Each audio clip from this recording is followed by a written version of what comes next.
অনুরূপভাবে আল্লাহ পাক রব্বুল আলামিন আমাদের নবী মুহাম্মদুর রাসূলুল্লাহ সাল্লাল্লাহু আলাইহি ওয়াসাল্লামকে সমস্ত নবীগণের পক্ষে হাসরের মাঠে সাক্ষী বানাবেন। সাক্ষী, সমস্ত নবীগণের পক্ষে আমাদের নবী হবেন সাক্ষী। এ মর্মে কোরআনের এক জায়গায় আল্লাহ পাক রব্বুল আলামিন উল্লেখ করেছেন, হাসরের মাঠে প্রত্যেক নবীকে যার যার উম্মতের ব্যাপারে আল্লাহ সাক্ষী হিসাবে দাঁড় করাবেন। কোন কোন উম্মতে নবীর তরিকা মতো জীবনযাপন করলো, কোন কোন উম্মতে নবীর তরিকা গ্রহণ করলো না, এই ব্যাপারে সমস্ত উম্মতের সাক্ষী হবেন প্রতি উম্মতের নবীগণ। কিন্তু সেই দিন নবীর নাফরমান উম্মত, যারা নবীকে নবী মানে না অথবা নবীর তরিকাকে সঠিক মনে করে না, নবীর তরিকা মতো জীবনযাপন করে না,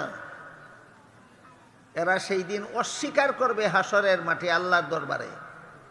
এই নবীর দাওয়াতের কথাই অস্বীকার করে বলে।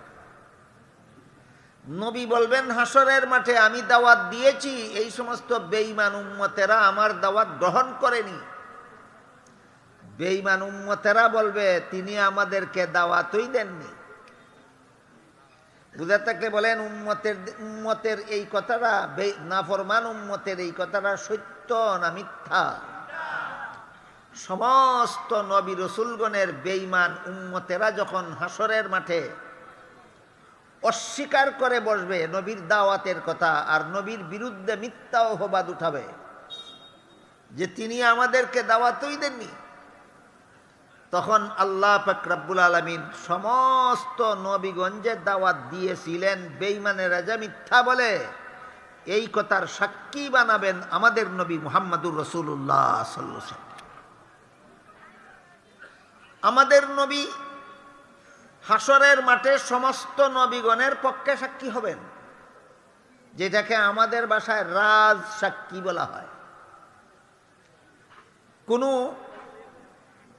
মামলা যদি সরকারের পক্ষ থেকে আসামির বিরুদ্ধে করা হয়, তাহলে এই মামলার পক্ষে যারা সাক্ষী হয় এরা হলো সরকারের পক্ষের সাক্ষী, এদেরকে রাজ সাক্ষী বলা হয়।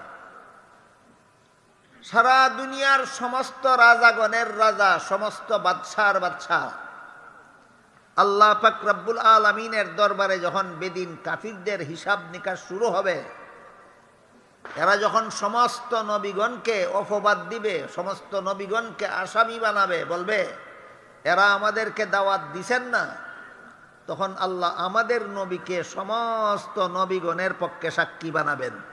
তাহলে নবী কি সাধারণ সাক্ষী না রাজ সাক্ষী? রাজ সাক্ষী। এই মর্যাদাও হাসরের মাঠে আল্লাহ আর কোনো নবীকে দেবেন না, একমাত্র আমাদের নবীকে দান করবেন। এই ব্যাপারে একটা বিস্তারিত ঘটনার বিবরণ আছে সহিহ বুখারী শরীফে। সেই বিবরণটা হলো সূরাতুল বাকারার সম্ভবত 143 নম্বর আয়াতের ব্যাখ্যা প্রসঙ্গে।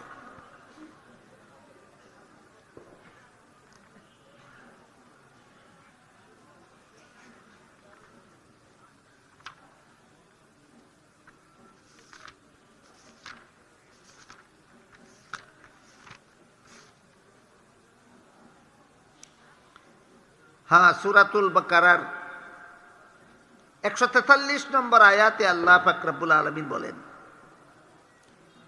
ওয়াকাযালিকা জাআলনাকুম উম্মাতাও ওয়াসাতাল লিতাকুনু শুহাদাআ আলান নাসি ওয়া ইয়াকুনার রাসূলু আলাইকুম শাহীদা وما جعلنا القبلة التي كنت عليها إلا لنعلم من يتبع الرسول ممن ينقلب على عقبيه وإن كانت لكبيرة إلا على الذين هدى الله ওয়ামা কানাল্লাহু লিইউযিআ ঈমানাকুম ইন্নাল্লাহা বিন-নাসি লারাউফুর রাহিম।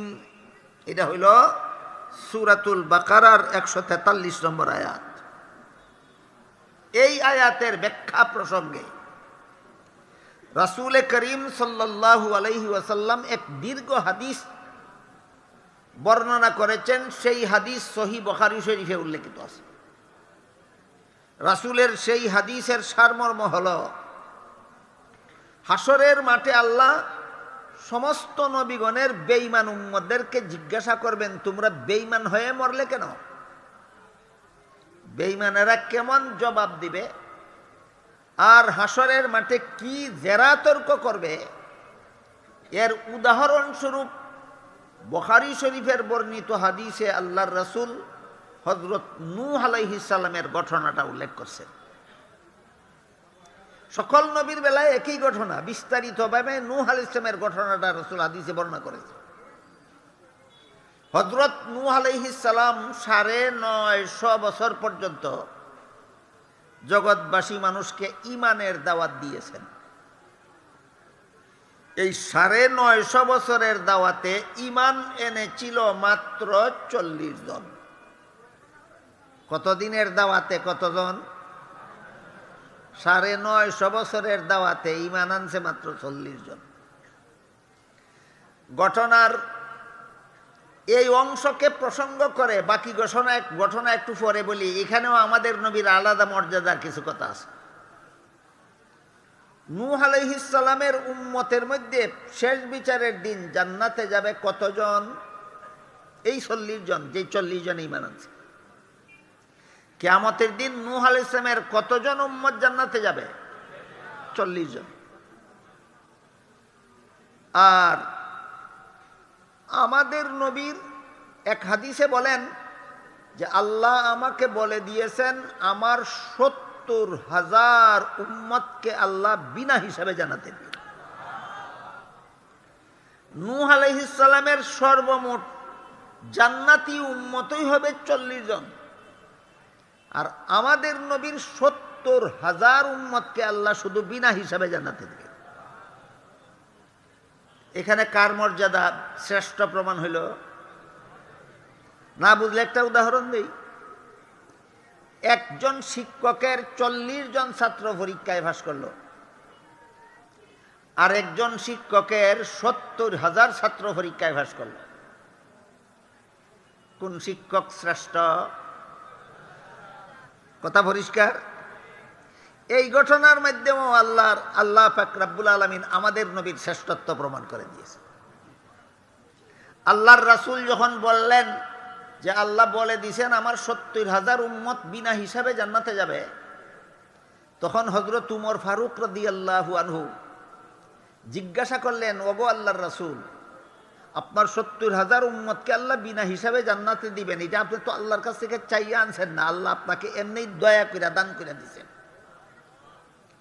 এই সময় আপনি কেন আল্লাহর কাছে চাইলেন না বিনা হিসাবে জান্নাতি উম্মতের সংখ্যাটা আরো বাড়াইয়া দেওয়ার জন্য? প্রশ্নকার? হযরত উমরের। তাইলে নবীর উম্মতের প্রতি হযরত উমরেরও দরদ কম ছিল না।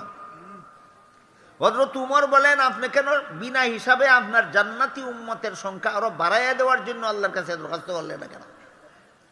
রাসূল বলেন, হ্যাঁ, আমি সাথে সাথে আল্লাহর কাছে দরখাস্ত করেছি, হে আল্লাহ, বিনা হিসাবে আমার জান্নাতি উম্মতের সংখ্যাটা আরো বাড়াইয়া দিন। তখন উমর বলেন, দরখাস্ত করে কি পাইছেন সেটা বলুন। রাসূল বলেন, আমার এই দরখাস্তের কারণে আল্লাহ বললেন যে আমি যে বলেছিলাম আপনার ৭০,০০০ উম্মতকে আমি বিনা হিসাবে জান্নাতে দিব, আপনার সুপারিশের কারণে প্রতি হাজারের সাথে আরো ৭০,০০০ করে আপনার উম্মতকে বিনা হিসাবে জান্নাতে। তাহলে এখন অঙ্কটা হবে ৭০,০০০ যোগ ৭০,০০০ না ৭০,০০০ পূরণ ৭০,০০০?